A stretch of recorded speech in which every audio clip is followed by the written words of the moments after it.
Washington football. Woo!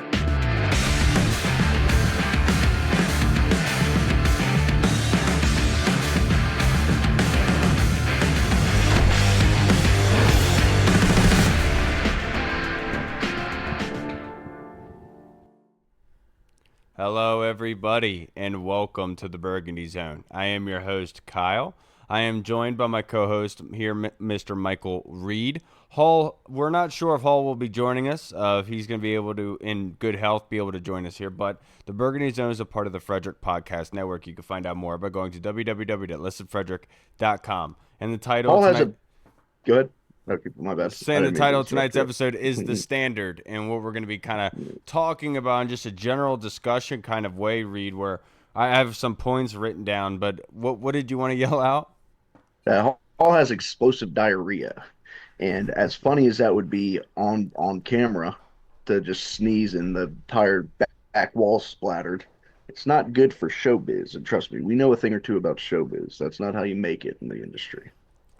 You would know better I than would know. anybody, of course. We're in the scat play. Yeah, you're like a star. Yeah, Not a lot of people know this. right, right, But right. that being said, I wanted to start off this episode because obviously free agency is going to be starting up here soon. It's the talk of the town, trading for guys, signing guys. So let's bring this only to free agency, Reed. If there was only like one, let's say a big time player, like somebody you're going to have to pay a good amount for. If you had to pay for one specific guy to add to this team that's currently not on the team, who would it be? I know a lot of the answers out there are going to be like a T. Higgins or somebody of that nature, number two wide receiver, and I wouldn't be mad at that. However, I'm going to go with Ronnie Stanley. Hear me out. The left tackle, formerly of the Ravens. He's been an All Okay. Pro. He's been fantastic. I know he hasn't had been the same the last couple of years, but he's still relatively young.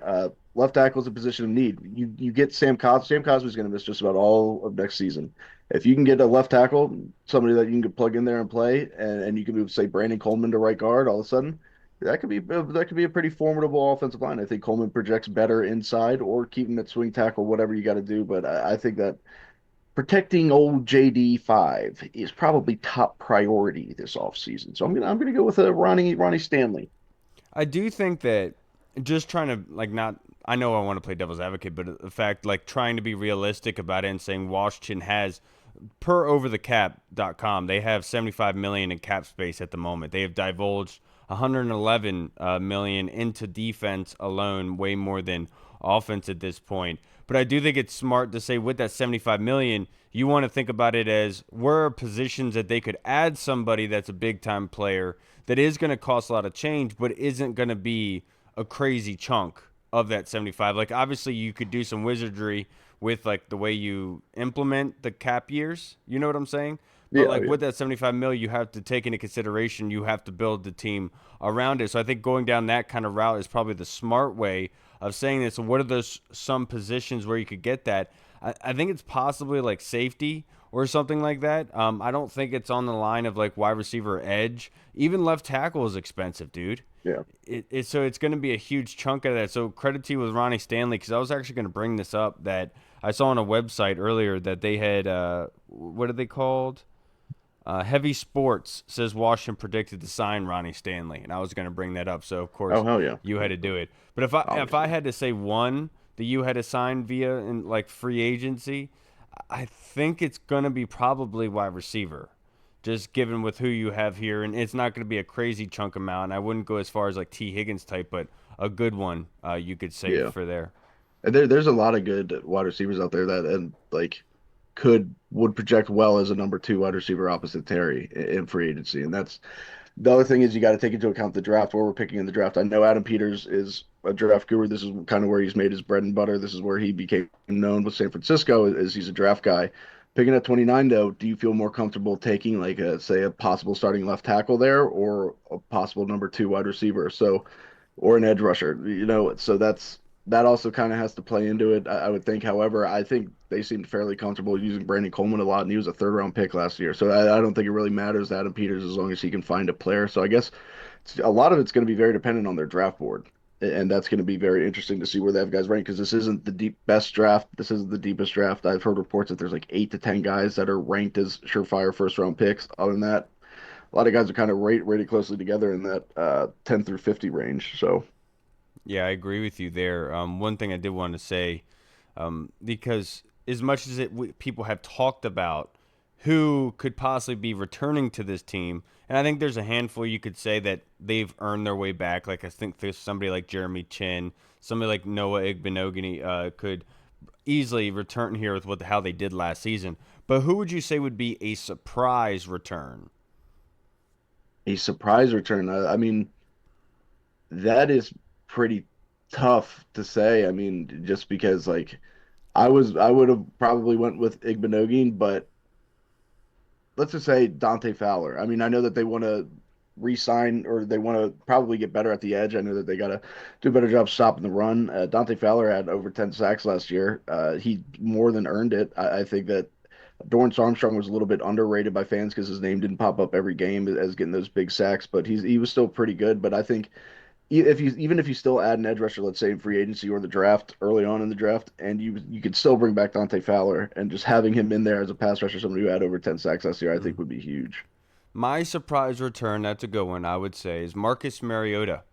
Because Yeah, there you go. it has been speculated that he could possibly leave for one of these positions. Like I've even heard flirted with like Miami as a Right. possibility, of course. And obviously you don't want to get him in the way of that, but I almost feel like he found kind of a home here, and you don't want to stop him from being able to achieve things. But in the same breath, like you feel comfortable with Marcus coming in there in case. And Right. maybe that quarterback room was so special to the point where Marcus says, I'll turn down that other money and I want to just stay in Washington, which I think Yeah. would be somewhat of a surprise. Yeah, and plus he was so big for Jaden. I mean, we saw that. I mean, just like elevating him at the end of the game, just being there, and then what stepping in and making plays. And it's not like he didn't play. I mean, you saw him every once in a while go in there and line up at quarterback with Jaden, usually in the backfield or lined up out wide when they needed a short fourth and inches or something. They would put Mariota in there. So I would hope that they would bring him back. I don't want to fuck with anything right now. I don't want to. Everything was Yeah. going so well that like I don't even want to risk bringing in another quarterback to back up Jaden just because like I like where That Mariota's at. that's really funny because that's like what I was thinking about when somebody asked us this question a couple weeks ago. Was like they made it to the NFC Championship together, and that's like you could say almost is the bad part of having a team built with a lot of these 1 year contracts and like on those expiring deals. Because if Right. they do achieve success, okay, what do you do? Do you replace them? And possibly lose out on being able to replicate that sort of success, or do you try to rebuild it the same way it was with just a little bit added, right? And Or try to improve on some of those guys. And right, it's and like like, that's like the difficulty of the seesaw effect, you could say, yeah, of being heavy in return and heavy in liquidation, you could say. And I think that's probably a really smart one by you, because I think that's not taken into consideration here of what did get done. But credit yeah, to them. Now, the yeah. next They're one I good have boys. for you, Terry McLaurin got married this weekend. Congratulations to Mr. and Mrs. Terry McLaurin. I hope their wedding was a fantastic one, of course. Do you have any wedding memories that stand out to you in your head? Any wedding memories? Yeah, because I Yeah, know you dude. DJ. What's the Dude, I've craziest thing done. you've seen? There's there's been a pretty good amount. I mean, this wasn't a wedding. This was a anniversary, but this one was always pretty funny. This one sticks out to me because this is when I first started DJing. I was like 18 years old. It was some super rich couple. No, it wasn't even it was like a engagement party, and it was the guy was like close to 50. Like he was older. He was big. He was clearly like the girl was like mid 20s. Oh, Clearly, wow. there was a reason why she was with him. Yeah, it was like that dude was loaded, and I didn't even think of it. One of her friends came up to me, one of the soon-to-be bride's friends, and she was like, "Hey, can you do me a phone? So, can you do me a favor? Can you play me a song?" I was like, "Yeah, of course. What do you want?" And she was like, "All right, but you got to dedicate it to the bride." I was like, "Okay, cool." I didn't even think. She was like, "Can you play Gold Digger by Kanye West?" She was like, "It's an inside joke," and I was like, I didn't even think about it. I was like, "Yeah, I got you." For sure. And I dedicated it to her and played Gold Digger by Kanye. She Oh, comes my. up to me, she goes, "Who the fuck told you to play this?" And I was like, her. And she went and kicked her out and shit. That was like a big thing. I was like, oh my God. Another time, She kicked her at an out, dude? yeah, at an actual wedding, the groom and the bride's dad got into a fist fight, and that was pretty funny. That was Whoa. that was they were bikers. Most of the people there were there was It was pretty funny. The groom beat the shit out of that, which is, I mean, to be expected. I mean, he was, You should. but It's like yeah, a boy's coming to. right. Yeah, It you wa- got to be it able to. was. They had to do that. It was like, if you want my daughter, you got to get through me. And the guy was like, got you, and he did it. And he plowed through the dad, and then he plowed the daughter probably that night. But it was The wild, bride's man. daddy whooped up. Holy crap! Yeah, yeah, yeah. The groom beat the shit out of the bride's dad, and I was like, "Damn, dude, that guy lost a fight and a daughter on his wed on that wedding. That ugh, that sucks." That's But how yeah, the dude, there's Vikings used to do weddings. I'm sure. yeah, it's kind of I was kind of like I kind of respect that, in Yeah. a way. It's kind of like old school, bringing it back, and that was pretty cool. I think that You should got be to a thing show with me your everybody. worth. Can you be able to defend my Right, daughter if it comes right. down to it? If you can get through me, you can have my daughter. Right. And I was like, all right, cool, hell yeah, dude. So there's been a lot of wild shit. There's probably some other ones I'm forgetting, but that was pretty funny. And the craziest one I went to is probably Dan and Jamie's, where, dude, funniest thing, we had a friend of ours who has Asperger's and Ryan Cleveland, and for some reason when Soldier Boy when Crank That came on, he like went wild. Like I'm talking Hell yeah. uncontrollable, and he was whipping Started it. doing like He was the whipping Nazi it salute on the stage and full. I'm stuff. talking full Yeah. extension was all in it, and that was probably one of the highlights of the night. But Jamie, the bride, I'll never forget this image at the end of the night. She is like passed out on like they had one of those like it was like an old barn, and like you know how like those old barns had the columns for support in the middle of it. Yeah. So Uh-huh. like she's like leaned up, only her neck is like against it. She's like fully laid out, just passed out with like cake on her mouth, and just like on her like she was absolutely Damn, hell gone, dude. yeah. Yeah, That was that's the way probably to do it. one of the funniest weddings that I've ever been to. That Yeah. was a great time. Weddings weddings are wild. There's also like 'cause, dude, I've done literally for like the last 15 years over 10 a year or so, like just a bunch. And there's one time a girl showed up in like a white that looked like a wedding dress, and she was not the bride. And it was like so awkward the entire time. Like everybody was just kind of sitting there like, why is this bitch wearing like a legit bridal dress? Like, what the Right. fuck is this? It was like she was trying to show up the bride. You could just see the bride and her friends kind of like talking to her the whole time, like talking shit about her. It was fucking weddings are wild, man. People are fucking insane at them. But they're funny. I do love them. I Yeah, they hope are Terry's funny. went good. I hope Terry didn't have to fight his, Yeah, my Reed wife's was dad. late to my wedding. On a, Is that a shock? literally, I was about to walk down the aisle, come down, open the door, and Reed and his Reed and Lindsay are there, and I'm like, dude, come on, let's go. But that's pretty sick though. That's still the You way to did do come it. down for my bachelor party in Myrtle, which We was did. That was fun. insane That by was so itself. fun. Hall was so funny. I'll never forget that. Hall passing out on tables and shit. Yeah, just That pass out in was, the chair in front of the front door. People like yeah, moving him on the chair to get in the front door. He never woke up. yeah. That was so tight. That was so funny. He's like a koala. It's kind of crazy. Hall kind When of is a koala. Yeah, yeah, yeah. Just Hall. What is it that they eat? Eucalyptus? Is that what it is that they munch on all day? Just get lazy. I'm kind of koala-ish too, though. When I get home from work, I just start munching on something. I'm not moving. I don't care what happens. I'm with you on that one. I don't know. Next thing I have fun headline of the week. We kind of talked about this. Just wanted to add this little segment in there.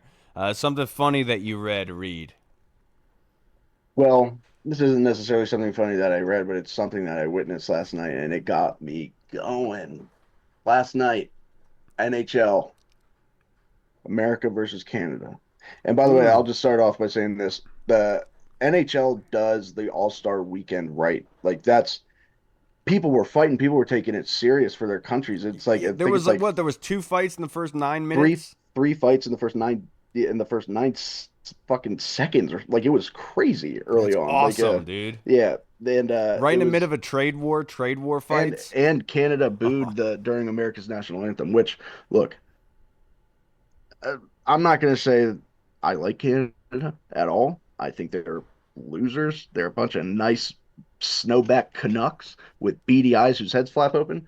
I do understand it. Not mad at them for that.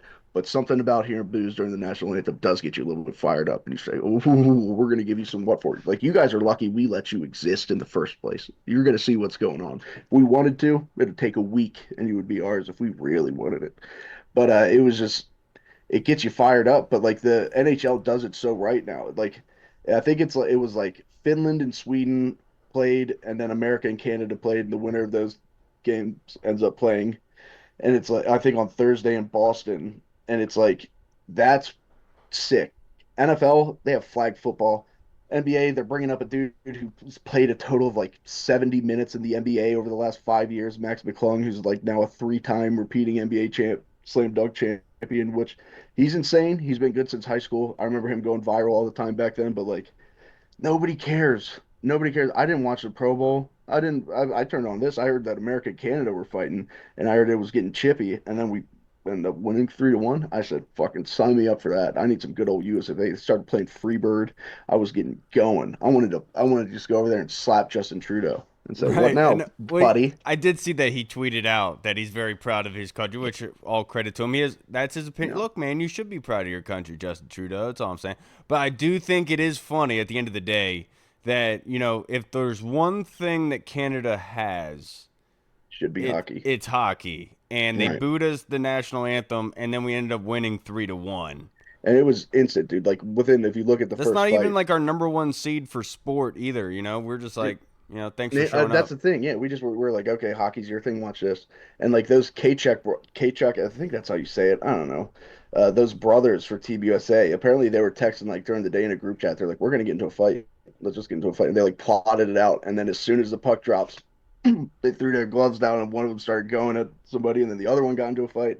And it was just like, yeah, they were the Bash brothers, dude. It was so American. We're sitting there fucking fired up. I loved it. I loved every second of it. And I'm not even a big hockey guy. Not because it's not fun, but because I never got into it. I But do that wonder if ruled. it's just pure coincidence that they like plotted that out before they got to the game, and then they booed the national anthem, and then like And they they were ended up. going, You had to yeah, think that they're like, those were it's going down. connected, right? Yeah, yeah, right. It was going down. And like I said, there's something about like I understand Canada's side. If somebody was saying that they were going to come here and make us there, I would. If Mexico was saying that, I'd be like, fuck you, Mexico, anytime, you know. But there's something about just hearing those boos during the national anthem that makes you just like, here we go. You guys are going to get for it. That had to fire up some of the guys. And on top of that, Canada sucks at hockey. I'm just going to say that now, too. We just beat you. None of your guys' NHL teams, which we allow you to have, has won a Stanley Cup since 1993. You know what I'm saying? So it's kind of America's game at this point. You guys can take Benjamin St. Juice back. That's fine. We take hockey. We win Yeah, hockey. that's America just responding back like "fuck you, Shorzy." Um, Yeah, that's literally what it was. so I will say my headline. That's a really good one because it was a big talking point yesterday. I saw a lot of people on Twitter You know, talking about this, and the one headline that really grabbed me from 3 days ago wanted to say this: 104-year-old woman celebrates her birthday by going to jail. New York mm, in Livingston County Jail. A 104-year-old woman went and celebrated her birthday going there, which makes her second person in history to do that behind Reed, being able to yeah. go there. I What, she did. did it by choice or she was sentenced on her No, it birthday? was literally that's what she wanted to do for her birthday. It was on her bucket list to go to jail, just like you. So I'm saying she's the second Damn. person in Yeah. Oh, history to yeah. do Yeah. I it. get that. Yeah, Um, different reasons, though. Yeah. but I did think it was funny when I thought up the idea. I was like, what if they give her like the Beyond Scared Straight thing, Yeah. Yeah. Yeah. Yeah. like She's got big treatment? fucking jack black guys yelling at her. Yeah, when she's like Just- sleeping on the she's like got the neo Nazis. like that Yeah. little kid standing there and like get over, like Yeah. They give her the full experience. Yeah. Yeah. She starts sneaking in contraband and shit. But dude, that's imagine how wild. bad a bad like life is to the point where you're like, I'm 104 years old, and instead of going to like a retirement community, I want to spend my birthday by going to jail. Like, Yeah. man, Well, she's probably been like fucking watching all those movies and those shows. What's that show? Mayor of Kingstown. Mayor of Kingstown mm, makes jail look kind of sick. Not really, but actually everybody's corrupt in it. But like, you know what I'm saying? Like, you can do whatever. I watched one time. I went to jail. I spent a night in jail one time, and it was funny. I was watching 60 Days In. Like me and Lindsay were right in the middle of that. So like, oh no, what happened to you? I had three people with me, and there's bunk beds.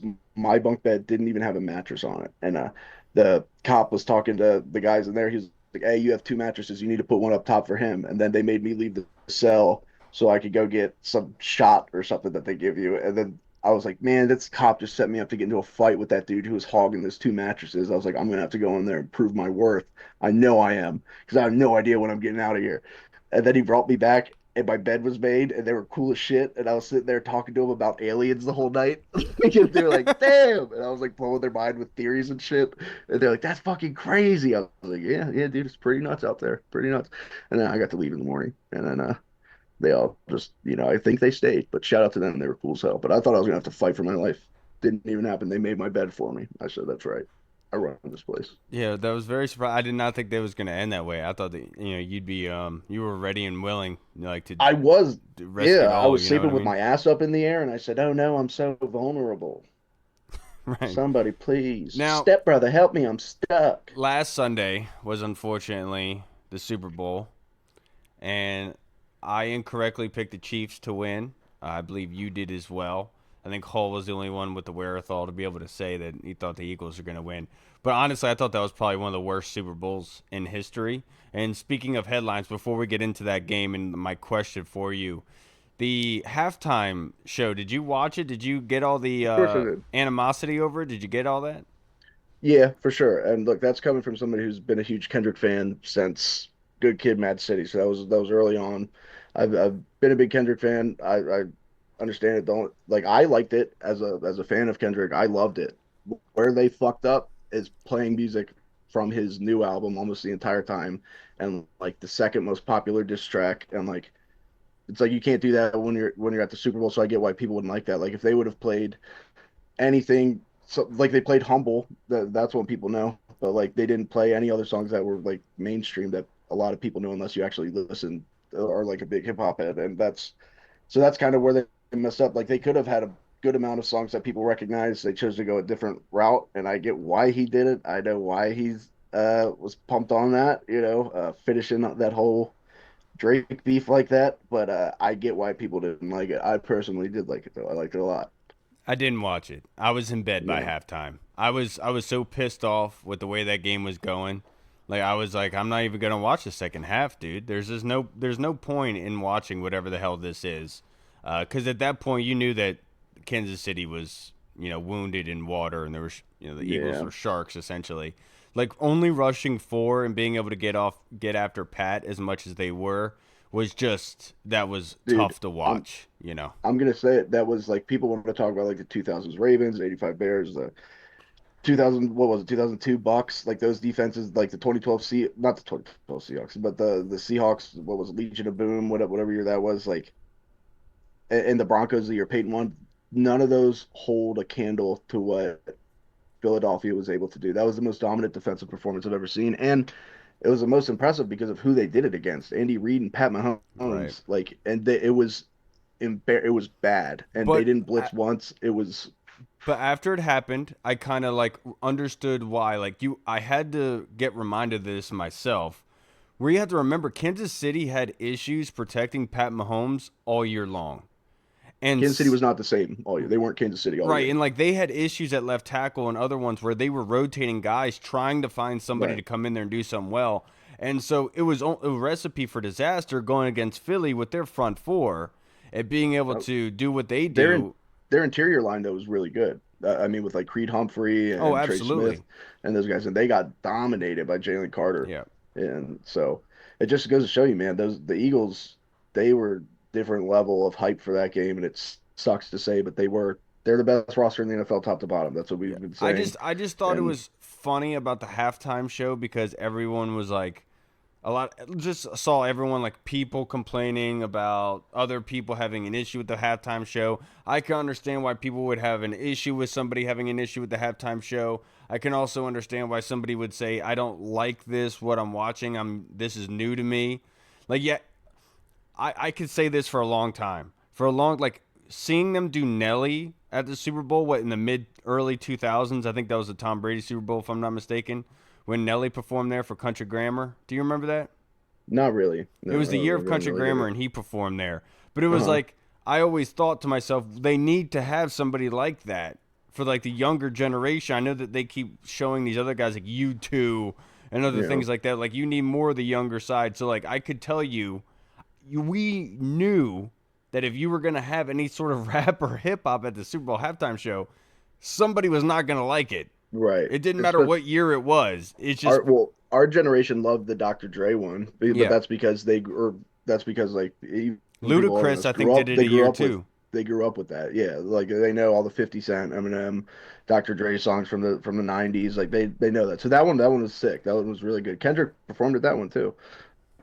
But like so I get like why. that, but like, yeah, it was it was tough. It sucked because I mean, people, no matter what, people bitch about the halftime show, no matter who it is, Well, people imagine if always it's do. And country. You're going to be having the same exact yeah, argument just right, in a different people because of who likes country and who yeah, doesn't. If you're going to go to right, one genre, of course there's going to be who cares? This is literally going to happen about anything. So let's not make yeah, it bigger than it is. It's my whole yeah, point. You know what I yeah. mean? That's it. It is what it is. If you didn't like the halftime show, I can also probably guarantee that you don't like watching Colorado football and you don't like watching LSU women's basketball. That's all. Now, that being said, my actual question for you regarding the Super Bowl is which would you say is the worst Super Bowl that like you can remember or like bring up? Aside from this one, Yeah. Would you even rank this one up there? yeah, for sure, because it was so one-sided, and it just so happened that the team that was doing the one-siding of it was the Eagles. So it was like, yeah, this is far and away. As far as I don't remember another one. I mean, there's been some stinkers. I don't Like remember this another one that Seattle with comes close to Denver. this. Yeah, yeah, yeah. And I don't remember one though that comes close to this where it was just like, good God, fucking Jesus, do something, show some life, Yeah, and you it know? definitely wasn't all that fun. It wasn't like the Chicago and Indianapolis Super Bowl in the rain where all the fumbles were happening. That was a pretty Yeah. atrocious one. As much as that was a good game, you could say it was like just bad football to watch. Yeah, oh yeah, yeah, yeah. There's been a few of those where there's been it just hasn't been the sharpest football, but like this is the only one I can remember where it's like, dude, what the fuck is this? What is happening? Do something. Please don't let Philadelphia burn down tonight. That's the last thing that we need. Yeah. I love it. Did you hear too? Those Super Bowl the people who celebrated the Super Bowl, Kyle, they put a crack in the Liberty Bell. What the hell? The Liberty, I saw it. I saw a picture of it. The Liberty Bell is cracked. What are they doing? Right. Somebody protect the Liberty Bell. Now, my next question that I have for you, Reed, what happens if Mariota leaves? Well, what happens if Mario leaves and you get that hot ass Sam Hartman back there? No, then you just sign another veteran quarterback. I'm pretty sure I Driscoll is there. Yeah, and Driscoll played well. Yeah, but do you want somebody with more NFL experience? I guess that doesn't necessarily matter right now. Now that Jaden has a season under his belt, Driscoll played well during the preseason.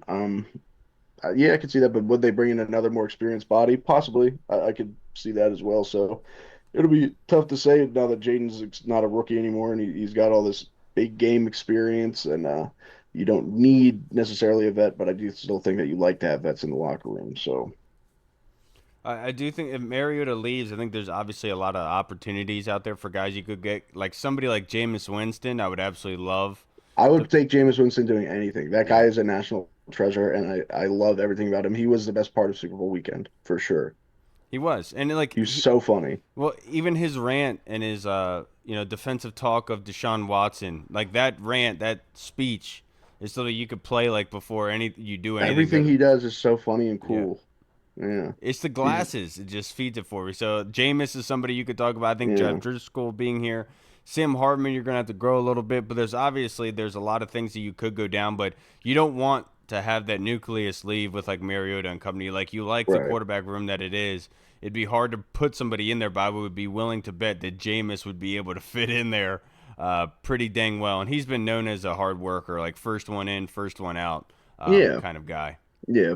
Jameis would fit literally anywhere. He's just somebody who you know what you're getting with him in terms of if he has to play, but like you also know what you're getting with him as in terms of a leader and somebody who's actually passionate about the sport and about his teammates. So Jameis rules. I will never say a bad word about that guy. I think everything that he's ever done is cool as shit, and that includes stealing snow crab legs. I think that was awesome. I love that he did that, and that makes him even cooler in my book. Yeah, it does. Now, my last question for you before we get into fan submissions: what would you say the benefits of picking at in the first round at 29, if you had to think of some? Um, Usually like around that pick, like towards the end of the first round, that's where you can get a lot of guys who have traits but haven't necessarily put it all together yet for whatever reason. That's where somebody like Mike Green, who just recently transitioned to from a wide receiver to becoming an edge rusher, That's insane. he's somebody who has unreal trait, like he has unreal ability that's not fully tapped, and then also the benefit of somebody of picking back there is having an Adam Peters, somebody who is known for finding guys in the mid to late rounds. So like it's still a first round pick. It's still somebody who you can kind of take a flyer on and then hopefully build up because when you're picking that low, usually you have guys on your team that are pretty good. It'll be a little different with us because we still have to build our roster a little bit. We're a little bit ahead of schedule, but that could be a good thing too. Get somebody some much needed playing time early on. Yeah, the benefits of picking at 29, I would say one of them is being that I almost look at it like fantasy football, where like if you're typically in like a 12-man league, if you're sitting there at 10 or 11 or 12, like typically what'll happen is guys will fall to you that other ones would view as dangerous, as like possibly with injury or like you said with traits or there's just unknowns, right? Like John new Allen falling was a perfect or example like because of his back. and speaking of like with fantasy, like let's say a guy got added to a new offense and you don't know how that offense is gonna shape out, right? Right. We're just coming off an injury. But for somebody picking at 8, that's something that they don't want to mortgage. They want to hit on their picks. They allow that guy to go. Where you're at 12 thinking I wasn't gonna get anybody, but this guy falling to me, I would love that because he's a starter at running back. You know he's gonna get the carries. The offense, you have confidence in like the offensive coordinator, right? Like that Right. sort of thing where you know that guy's going to produce for you. So I would say at 29, like that's one thing that you could capitalize on is like the dangerous guys, like almost like a Johnny Newton type situation that we had last year, where people view as dangerous, but you are Right, in a right, very right. good position to go pick up that guy if you honestly need it. And then the other side of it is if it's a quarterback kind of draft where somebody like the Ravens wanting to bounce back in, get back in order to draft a quarterback for that 5th year option, that's a very good space to be in if that's the Right. case, right? But we don't know how other teams feel about this quarterback class. There's a lot of them, but gauging the ceiling of them, I think is very, very hard. Be able to do Right. something like totality. Also, just in terms of need, like that second group of wide receivers, like Egbuka, maybe Luther Burden, some of those guys, even Jaden some of the guys, Higgins, yeah, exactly. Even some of the guys like Jaden Higgins who are second round, but are kind of you could see them possibly being fringe first rounders. Like a lot of you do see a lot in the NFL. You have seen those guys taken in the 20s and stuff be successful. I mean, Justin Jefferson was taken in the 20s. Of course, there's misses. There always is. There's all over the board. So there's misses with top five picks too. I mean, you look at Justin Blackman and some of these guys. So like you can still get a good player as long as they're in a good system and as long as the offensive coordinator knows how to use them. Yeah, I think that you can still get some good guys, especially at wide receiver, and I think that could be a huge benefit here. I totally agree with you. Now, the fan question we have submitted in Discord was by Tim Towner. His Tim question is Towner, read. what a guy. He says he's going out to dinner tonight and am aware that I have been packing on the weight and realize that I tear up the free bread that they bring to our table. I Hell yeah. saw a top 15 list of restaurants listed by their free bread options. Which do you consider our top 3? I'll give you the list of the top 3 that are listed, but do you, off the top of your head, what would you say top 3 are? So I'm just gonna go. I mean, Texas Roadhouse, that's probably the best. Cheddar Bay biscuits from Red Lobster are fantastic. It doesn't really get better than that. And then I don't really know any other places that have bread off the top of my head. I'm drawing a blank here, Kyle. What else is on there? The last one is Olive Garden at number 1. Yeah, oh yeah. Olive Garden Plus, you can get as much pepper as you want to. People don't know that. When they say tell me when to stop, you just with the Parmesan cheese too, you just keep going. Just keep going. You can get as much as you want. That's fun. Yeah, personally for me, Tim, I think that Texas Roadhouse is number 1 in that regard. I saw my son go to Texas Roadhouse the first time as a young man, probably like 2 years old, and him just leaning back in his chair like he had just been wasted just off bread and that those honey buns with the butter on his face. He's just like dazed, looking up at the ceiling, like what It's was so that? good. Yeah, It's it's just life it's a changing. different feeling, man. Texas Roadhouse all day for me. Yeah. Like my wife laughs at me because like if we're driving on the highway, because like I always try to go to Texas Roadhouse and like she's Yeah. not about it. We Yeah. had one bad experience, right? Yeah. And Yeah. so whenever we drive by, I'll like wave at it. I'll say like, "Oh, Yeah. good night, good night." She's like, "Who are you talking to?" I'm like, "It's Texas Roadhouse, It's baby." Texas Roadhouse. You know that. You know I love that place. It's my favorite place. Yeah, and That is your favorite place. that being said, we with restaurants and everything, Valentine's Day was obviously 2 days ago. What did you do anything for Valentine's Day? I know with the little ones, it's difficult. No, not really. I made what was it? Steak, potatoes, and asparagus. Oven roasted potatoes, oven roasted asparagus, some nice fillets, and that's all we did. We just ate those, and it was delicious. It was very, very good. And Nice. Other than that, yeah, we didn't really do much. It's, when you've been together, it's just another day. It's just another day. That's all it is. You're not even married yet. I know, but we've been living together like 6 years, so it's like, Huh, I get it. We what we did is we went out to dinner. My sister-in-law came home from college on Friday and actually asked us way ahead of time if she would watch the kids for us while we went oh out to hell dinner, yeah, which is nice. Like she didn't get here yeah, until like 6, and so like we gave them their baths, we got them set up, gave them dinner yeah. and all that jazz, and so she only got like an hour or so with them before they went into bed. But It's a win-win. we went to a restaurant in like a 55 plus community that's down the street here. And so Catherine, like when she originally showed this to me, I was like, well, we should call and see if like we're even allowed to go there. Yeah, Like I'm right, not right. even sure. Yeah, yeah, But I will say the weirdest thing was we made the reservation, we go in, and when we walk in, every table, it's like a banquet room at like a country club. And yeah. like every table is turned facing the entrance. So like the seats are set up at like a 4 seat kind of table, but they only Yeah, utilize two of them. And so but they're all facing the entrance. So when you walk in, everyone is just like looking at you. And it's just like, that's good. oh, Yeah, that's pretty weird. And they're kind like, of they're awkward. like, who the hell is that? That guy doesn't belong here. Eh, You're in Delaware too. Did you see Biden? no, no. Was he, what But the hell's this guy? Come on, no but they did team. have a live like somebody playing guitar and stuff while we were there, which is really cool. It was a good time. Yeah, I had filet hell yeah, mignon, little four yeah, course dinner there, and it was delicious with my yeah, hell wife. yeah, We had a good time, man. We had a good time. yeah. That's the way to do it, man. There's nothing better than having a bunch of old people staring at you when you walk in somewhere, and you're just like, yeah, suck out. Look at my youth. You But cannot have this youth. it was weird. It wasn't like your typical restaurant, but it was like a country club kind of like banquet room that Yeah, they. like that's. Yeah, I mean, that's tight though. That's good. That's probably had better food than most places because yeah, you got somebody back there fucking who loves to cook who's right. saying, they need 72 ribeyes. I got this for you, brother. Fillets actually, it was only fillets or duck, and I'm going with fillet, man. Yeah, dude, duck is good, but if you have I the know it's choice, good. yeah, yeah, if you have the choice, you gotta go with the fillet. But I will say, ducks are also pretty shitty animal. Ducks are mean as hell. Ducks and geese are so mean. That's like I feel like we talk about Texas Roadhouse. Like you go in there becoming a man. Your first encounter with like a mean goose or like a mean duck, that's an experience itself. They hiss, they fucking chase you. They're so mean. It's because they're endangered. People keep hitting Yeah, them. yeah. Well, maybe if they would just get out of the way, Yeah, that's true. It's a good you point. know. Now, the Yeah. next question we have is submitted by the Colonel Reed. He says, Marshawn Lattimore, we gave up a third, fourth, and a sixth round pick in the 2025 NFL Draft. We received Lattimore in a 2025 fifth round pick. Some pundits are grousing we gave up too much for an over the hill player who fights and draws too many penalties. Others are saying, chill out. He'll be back to 100% for the 25 season. Where do you all fall in this discussion?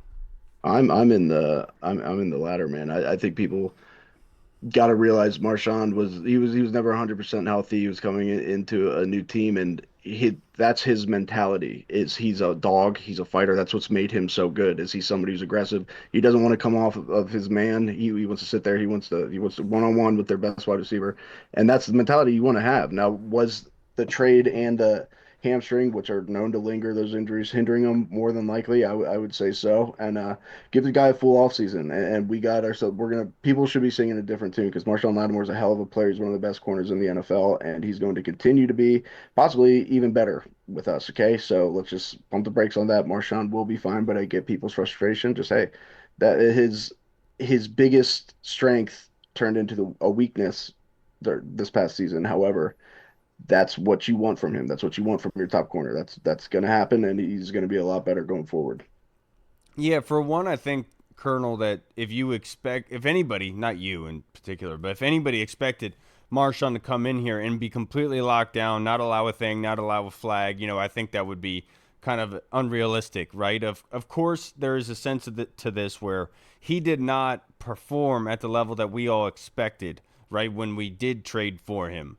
That being said, I think what Washington kind of did is they looked at it saying, what's the likelihood that we're going to be able to get somebody of Marshawn Lattimore's caliber in the draft or free agency without paying like a crazy amount? and their likelihood was very little, so they went around the route of Marshawn Lattimore. That being said, I did think it was very difficult for him to kind of gel into what was building here, because this was an island of misfit toys, whereas the guys from the previous team were working very hard to impress the new coaches, whereas the new guys on the team were working very hard to impress their new teammates and the new coaching staff to try to get more contracts. And so they kind of created this culture of a very motivated, working very hard. I think Marshawn getting traded for was kind of a weird, not cosm, but kind of a weird adding into that mixture of players, because you almost feel that entitlement because that was Adam Peters like personally traded for him, traded a lot for him, and he's like everyone knows about him, so you don't want to give him that star status, but he still has to earn it. And so I think that it was hard for him to kind of get added into that mix with everything there, plus the injury. But I will say that you were you were I'm not gonna say you were kind of blown with how he performed, because you wanted Adam Peters to be able to puff his chest out about the Yeah. move, you Oh know. yeah. Yeah. And he will, I think, in time. That'll be it's one of those things where it's way too early to tell about the trade, if it was a failure or not. I think chances are it'll end up being a good trade, but it's almost like the Jahan Dotson trade, where it's like Eagles fans were like after the Super Bowl, they're like, "Thank you." Commanders fans, it's like, "Thank us for what?" I will say this as somebody who played defensive line, that I truly do believe that your defensive line really helps your secondary if they're able to Oh, for create a sure. lot of pressure, right? Like we were just talking about the Pat Mahomes Chiefs and what the Eagles did to them offensively, right, by rushing four. Well, that creates opportunities for your secondary.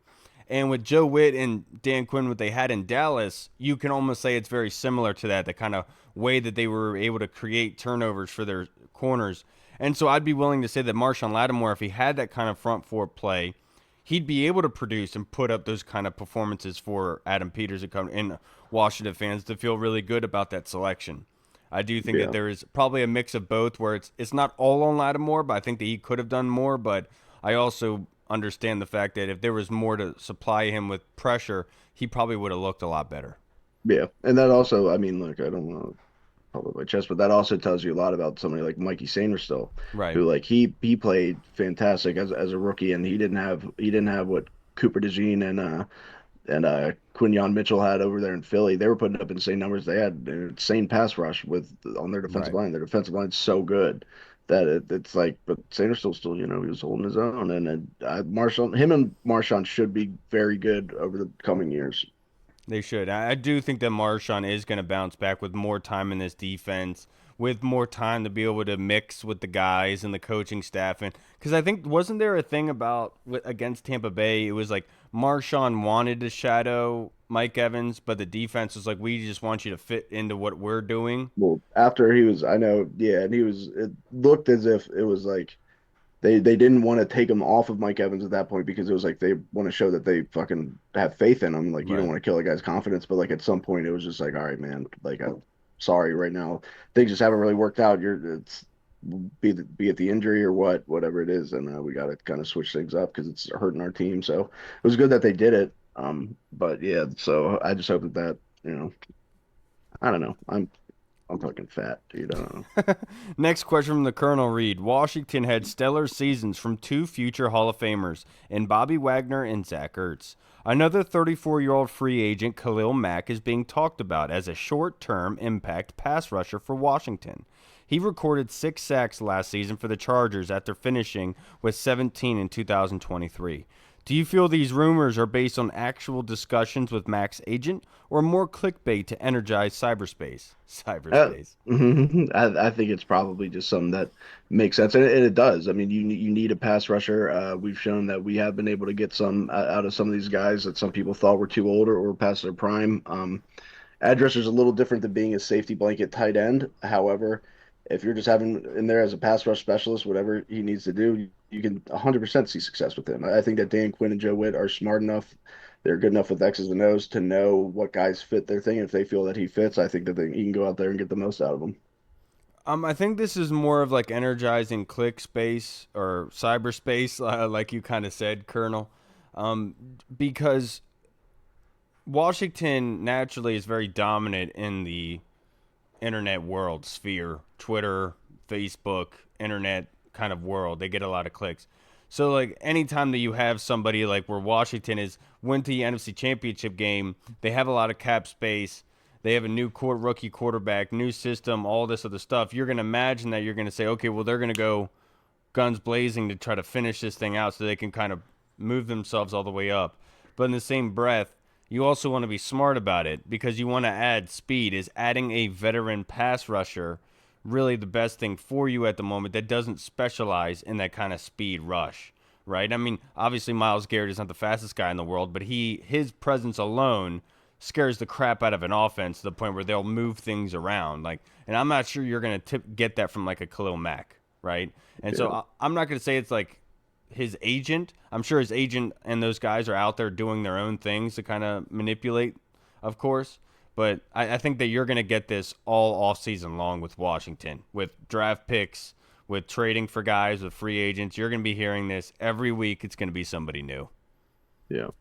Yeah, that's kind of just goes with the territory of being a good team, man. That's, I mean, it's is what it is. refreshing. It's refreshing, Especially when you man. have a good amount of holes. It's not like it's like there's one hole that one position keeps getting tied to. It's like you're going to hear a good amount of people because this isn't a finished roster yet. This isn't where we want to be. So it'll be interesting, but you're going to hear it all off season with guys.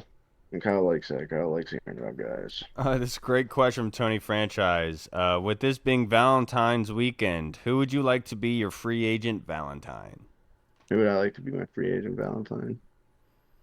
Mm, let's see. He sent this in while we were recording, and I know we kind of already talked about the free agents early on, Yeah, but think of somebody new. yeah. Uh, Besides Sam Hartman. well, that's the whole point, Kyle. Is I want Sam Hartman. My free agent. You know what? I know this isn't the biggest position of need, even though according to all the mock draft sites and everybody, it is just because of how well they played. But I'm a big DJ Reed guy. I like DJ Reed. I don't know if it's his last name or what, but I mean, I I think that we do have bigger needs right now. I think that you could bring sign Igbinoghene and then with Sanders still and Marshawn Lattimore, I think feel pretty good. But I'm a big DJ Reed guy. I like him. I think you bring him in here all of a sudden you say, "My God, look at these three corners that these guys got. Oh my God, they're fantastic." And hopefully that'll help, you know, patch up some of the holes along the front. But I really like DJ Reed. He's somebody who I think it's a last name thing. Plus, if we got married, wouldn't need to change last name. Nobody would know who took whose last name, or we could hyphen it and be Reed Reed. That would be pretty cool. That would be really cool. Yeah. For free agent, who would I say was my free agent Valentine? Ooh, that's a good one. He's somebody I could. I'll say that we need to be able to retain. I'll say Diami Brown. I think Diami Brown is my free agent Valentine. As He's weird as he's earned a Valentine from you, he has earned it. He's gonna get like one of the like little motorcycle, heart card. Saying yeah. Yeah. you remember By doing the that in way, elementary school? yeah. So since James had been sick, they had school on Friday, and that was his first day back after he had the flu, and then he had that full body rash, and so he went back on Valentine's Day, and I didn't even think about it, and neither one of us did. And all the kids, he came back with like all these Valentines, and I was like, shit, he didn't give one out to anybody. I was like, oh no, oops, he's just that selfish kid who. That You're was those funny. parents. It's like, Yeah, oh, I don't have any for you. Well, unfortunately. we don't need that in Yeah, I my said house. sorry. Yeah, isn't his presence enough? Right. All right, everybody, that's going to wrap us up for this episode. I appreciate you guys for tuning in. If you did, please comment on things that we discussed. Would love to hear what you guys have to say. Of course, I can't thank you enough for joining us. If you've made it this far, you're a frickin' champion. I hope Hall is able to plug up that hole that he needs to get finished up. That's what I told him. I told him plug it up and get in here. Let's go, man. Dude, there's nothing so it's like a double-edged sword. It's like there's no better feeling when you have diarrhea like that when you release it, it just feels you're like yes, but there's also sometimes you're sitting on the toilet and you're praying to God. You're like, please make this stop. This hurts so bad. This sucks. My stomach feels Like I terrible. know, I know So people hopefully that it's have more like of the called out pleasure. of work for like that sort of stuff, and that was like crazy to me that like people Uh, actually did that. Dude, I mean, well, have you ever shit your pants? No, like no, not like No. that. No, it's tough when but yeah, I mean, I mean, I'm one just saying. time, Imagine you're like at war, like you're in a wartime zone. yeah, like, and you shit your pants, you're like, yo, I can't be on the front line today. I shit my pants. You know what? That's, I mean, yeah, dysentery. That's how most people died in the Civil War. Yeah, That killed more people. Diarrhea killed more people than the battle, which is kind of funny because it's like, that must have been imagine on the getting that must have been on the Confederate side. yeah, imagine getting shot with a diarrhea gun. That would suck, you know? Guys, just out of finger and buttholes out here. All right, everybody, that's gonna wrap us up for this episode. I appreciate you guys. Made it this far. You're a champion. I'm Kyle, I'm fucking Daniel Kelly. I'm Daniel Kelly, and and I'm Joe A. we'll see you guys again next week. Have a great one. Be safe. Washington football. Woo! What's up, everyone? This is Kyle from the Burgundy Zone. We are releasing our own merch to support the show. If you want to rock the Burgundy Zone logo or you want to see Reed's face on your shirt, we got it. We're starting with t-shirts, hoodies, and zip-up. So if you're a fan of the show, make sure you snag one before they are gone. Check out the link in our bio on Instagram, or you can find the link in the description of the video. Thanks again for all your support. Until next time.